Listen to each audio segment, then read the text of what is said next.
ठेवा, पण माझ्या पोराला मारायचं नाही, माझ्या पोराला रागानं बोलायचं नाही. एवढंच काय, त्याचं मन दुखल असं सुद्धा काही बोलायचं नाही. आयुष्यात कधी तुमचं पोरग घडणार नाही, लक्ष ठेवा. प्रत्येकाला वाटतं माझ्या पोरानं गरुड भरारी घ्यावी, झेप घ्यावी. तुम्ही बघता एखादा माणूस गावामध्ये यश आलं लगेच सांगत असतात गरुड झेप घेतली, गरुड भरारी घेतली. तुम्हाला सुद्धा वाटलं आपल्या पोरानं गरुड भरारी घ्यावी, मोठं व्हावं. तर लक्षात ठेवा, पोरं हे फक्त आपलं अनुकरण करत असतात. तुम्हाला वाटतं पोरानं माझी सेवा करावी, आई वडिलाचा मान ठेवावा, तुम्ही सुद्धा तुमच्या आई वडिलाचा मान हा ठेवलाच पाहिजे. पोरं फक्त तुमचं अनुकरण करतात आणि सायंटिफिकली सिद्ध झालंय पोरं हे वयाच्या 12 वर्षापर्यंतच घडतात. लक्षात ठेवा. आता भरपूर नवीन नवीन कोर्स आलेत. तुम्ही त्या पोराला कोर्सला घालायचं म्हणलं, विचारतात तुमच्या पोराचं वय किती आहे, 12 वर्षाच्या अगोदर असेल तरच ते घेतात. कारण त्यांनी सुद्धा मान्य केलंय मुलं ही 12 वर्षापर्यंत घडतात. लक्षात ठेवा, 12 वर्षानंतर पोरं घडत नाहीत. तुम्हाला एक छोटंसं उदाहरण सांगणार आहे. एका घरामध्ये नवरा बायको आणि म्हातारा माणूस राहत होता. आजोबा होते, वयस्कर झालेले होते, आई आणि छोटासा नातू होता. ही आई काय करायची, आजोबाला चहा देताना एका कपातून चहा देत होती. आजोबा कप चहा पित होते, हात थरथरता त्याच्या कापत होते. एक दिवस तो कप हात थरथरल्यामुळे खाली पडला, कपाचा कान म्हणजे देठ तुटला. तर बारकं पोरगो तसंच ते कप घेऊन आईकडे आलं. आईला म्हटलं बाबांच्याकडून आजोबांच्याकडून कप तुटलाय, चहा परत दे. आईनं त्याच कपात चहा भरला, थोडीशी बशी दिली खाली आणि आजोबांना चहा दिला. तो आजोबा चहा पेरले, परत घेऊन आलं पोरग घरी, माघारी ती बशी घेऊन आलं. पोराला वाटलं आज आई कप बदलेल, उद्या कप बदलेल. घरात येणारा प्रत्येक पाहुणा, प्रत्येक मित्र नवीन कपामध्ये चहा पित होता. परंतु आजोबाला मात्र ती आई रोज त्याच कपात नेऊन चहा देत होती. पोरानं आठवडाभर बघितलं आणि आईला न कळत एक प्रश्न विचारला, आई आपण असं का करतो ग? घरात आपले पाहुणे येतात, नवीन कपात चहा पितात, कुणी येतं नवीन कपात चहा पितो आणि आजोबांना आपण का जुना आणि तो फुटलेला कप देतो? आई म्हणाली लेकरा, एक लक्षात ठेव, आयुष्यात लक्षात ठेव, बचत फार महत्वाची आहे. आयुष्यामध्ये नको तिकडे पैसे खर्च करायचे नाहीत, उधळण करायची नाही, बचत महत्वाची आहे. लक्षात ठेव, तुझे आजोबा वयस्कर झालेले आहेत आणि त्यांना आता मी एक कप दिलाय, पुन्हा दिला तर पुन्हा तो कप फुटू शकतो, पुन्हा हे होऊ शकतं आणि त्यांचं वय झालंय. असं तसं त्यांना काय फरक पडणार आहे चांगल्या कपात चहा पिलं काय आणि नवीन कपात चहा पिलं काय? कारण नवीन कपांना पैसे जाणार, पुन्हा खर्च होणार. बचत करायला शिक. ते पोरानं ऐकलं. वर्ग म्हणलं बरं झालं आई मला सांगितलंस, हा बचतीचा मला बरं झालं सांगितलंस. मी हा कप व्यवस्थित जपून एका कपड्यात गुंडाळून ठेवणार आहे. आई म्हणली कशासाठी, काय गरज आहे? पोरगा म्हणला आई ज्यावेळी तू म्हातारी होशील, बाबा म्हातारे होतील, त्यावेळेस तुला मी याच कपातनं चहा देणार आहे. लक्षात ठेवा, निसर्गाचा नियम आहे. निसर्ग तुम्हाला सांगतो माझ्या नियमाचं पालन करा, मी तुम्हाला आनंदात जगवणार. लक्षात ठेवा, निसर्ग सांगतो माझ्या नियमाचं पालन करा, बघा मी तुम्हाला आनंदात जगवणार.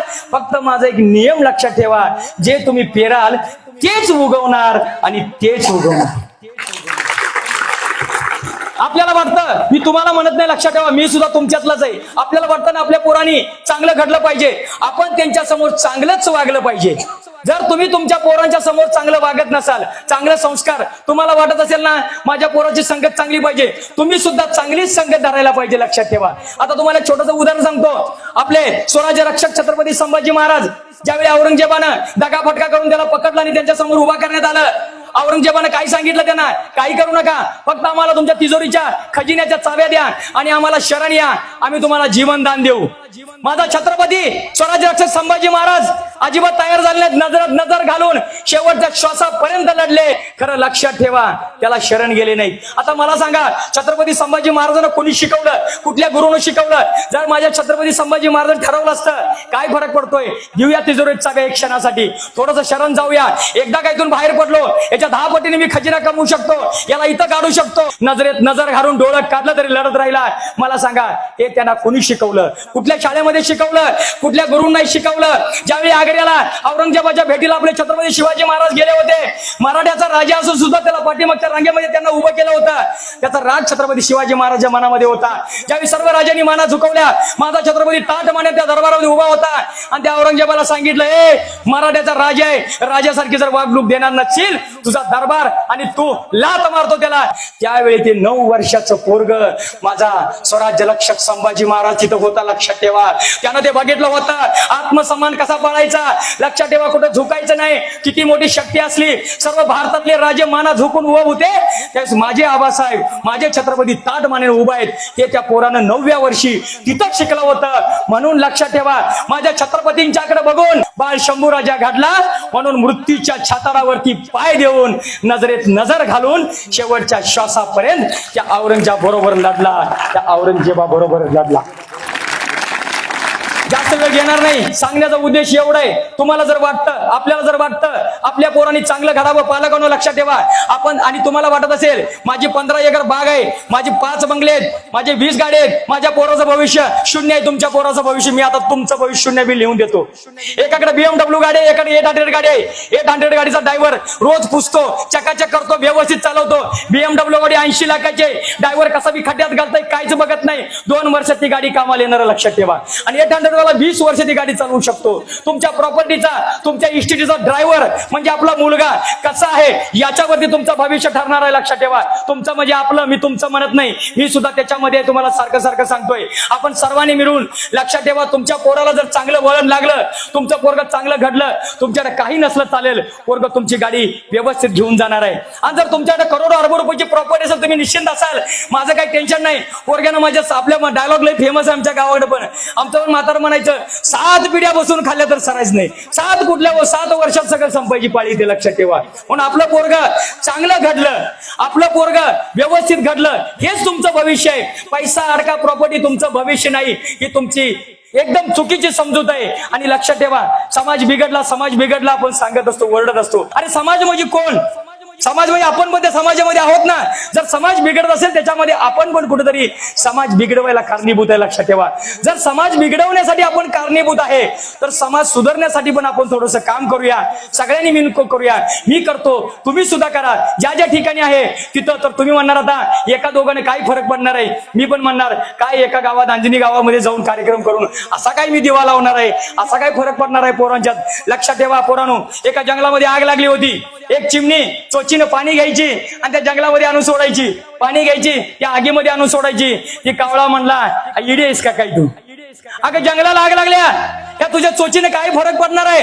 चिमणी काय म्हणली, लक्षात ठेवा, मला माहित आहे माझ्या या पाण्यानं आग विझणार नाही, पण ज्यावेळी कधी या आगीचा इतिहास निघेल, त्यावेळेस माझं नाव आग लावणाऱ्यामध्ये नाही, आग विझवणाऱ्यामध्ये असेल.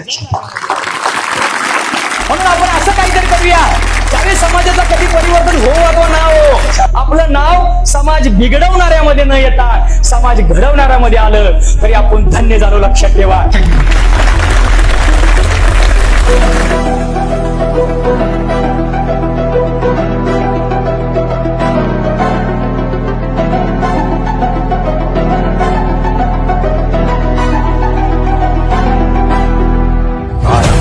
प्रचंड बोल मस्तकों के झुंड, आज जंग की घड़ी की तुम गुहार दो। आन बान शान या की जान का हो दान, आज एक धनुष के बाण पे उतार दो। आरंभ है प्रचंड बोल मस्तकों के झुंड, आज जंग की घड़ी की तुम गुहार दो। आन बान शान या की जान का हो दान, आज एक धनुष के बाण पे उतार दो। आरंभ है प्रचंड।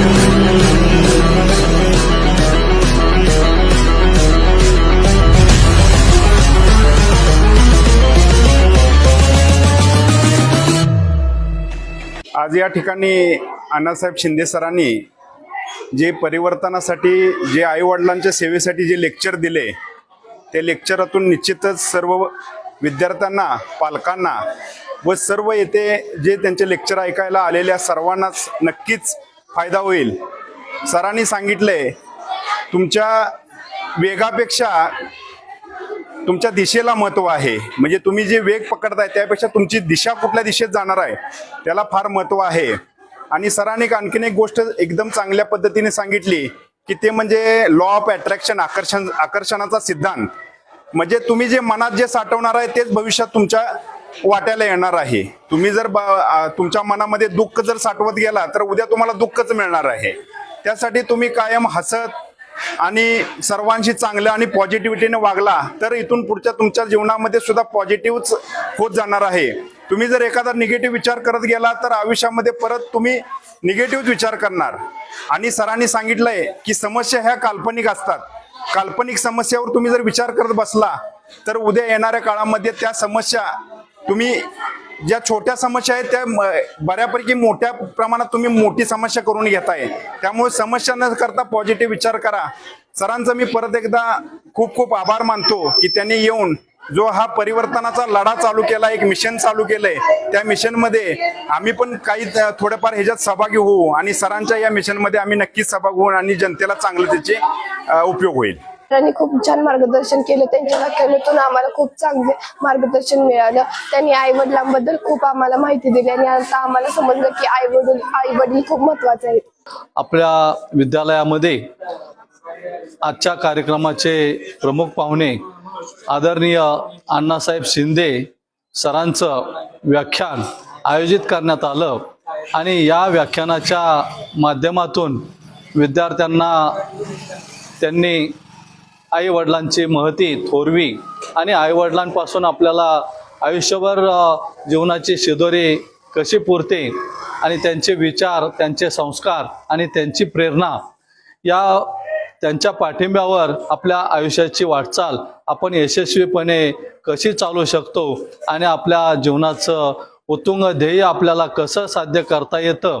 आपल्या आईवडिलांची मूर्ती आपल्या अंतःकरणामध्ये, हृदयामध्ये कोरल्यानंतर कुठेही अडचण किंवा आपल्या आयुष्यात आपल्याला जर काही ठिकाणी ठेच लागली, अपयश येतंय असं वाटलं तर आई वडिलांपासून, त्यांच्या मूर्तीपासून त्यांना एक प्रकारची प्रेरणा मिळते.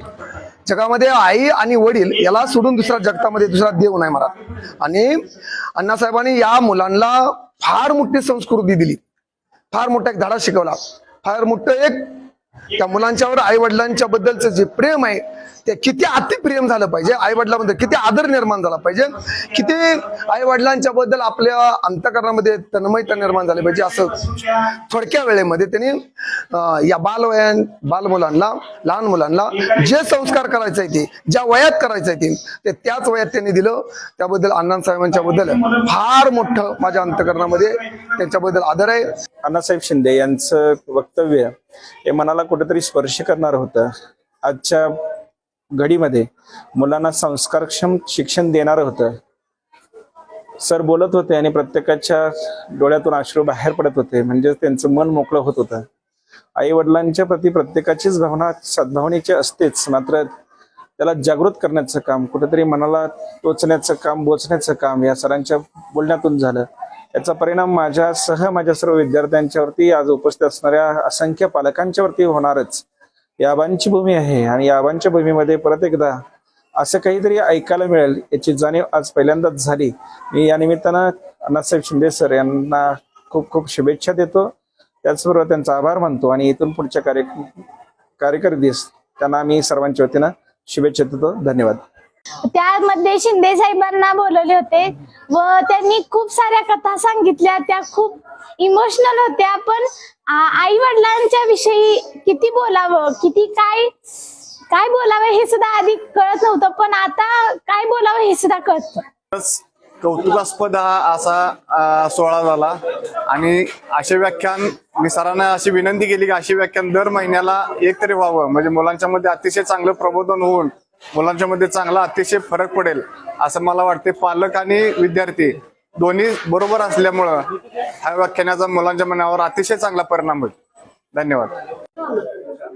शिंदे अण्णांच्या कार्यक्रमाबद्दल आमच्यामध्ये बराचसाच बदल झाला आणि महत्वाची सूचना म्हणजे असे, ज्या पालकांच्या डोळ्यातून पाणी आलं नाही ह्या कार्यक्रमात ते अभागी म्हणले पाहिजेत, एवढेच मी सांगू इच्छितो.